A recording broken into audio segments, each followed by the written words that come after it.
നമസ്കാരം. ഈ 6 നക്ഷത്രക്കാരുടെ ജീവിതത്തിൽ ഇതുവരെ അനുഭവിച്ച ബുദ്ധിമുട്ടുകളൊക്കെ മാറാൻ പോകുന്നു. ജ്യോതിഷപ്രകാരം നോക്കുമ്പോൾ ദീർഘകാലമായി കഷ്ടപ്പാടുകൾ അനുഭവിച്ചു വന്നവരാണിവർ.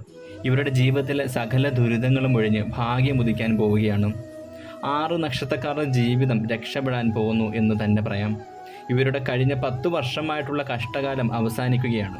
ഇതിന് കാരണം ഇവരുടെ ജന്മരാശിയിൽ ശുക്രൻ അനുകൂലമായി തെളിയുന്നത് തന്നെയാണ്. ഇവർക്ക് തൊഴിൽപരമായ നേട്ടം വന്നു ചേരും.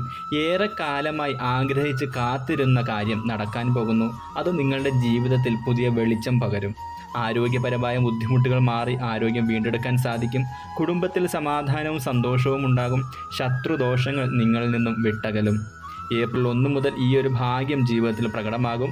നിർണായകമായ പല കാര്യങ്ങളും ഇനി നടക്കും. മഹാദേവനെ ഈ നക്ഷത്രക്കാർ പ്രാർത്ഥിക്കുന്നത് വളരെ ഉത്തമമാണ്. ശിവക്ഷേത്ര ദർശനം നടത്തി യഥാശക്തി വഴിപാട് സമർപ്പിക്കുക. നിങ്ങളുടെ രാജയോഗം ആരംഭിക്കാൻ പോകുന്നു. എല്ലാവരും ഓം നമഃശിവായ എന്നൊന്ന് കമൻറ്റ് രേഖപ്പെടുത്തണേ. ഭാഗ്യ നക്ഷത്രങ്ങൾ അത്തം, ഭരണി, തൃക്കേട്ട, മൂലം, രേവതി, ചതയം എന്നീ നക്ഷത്രക്കാർക്കാണ്.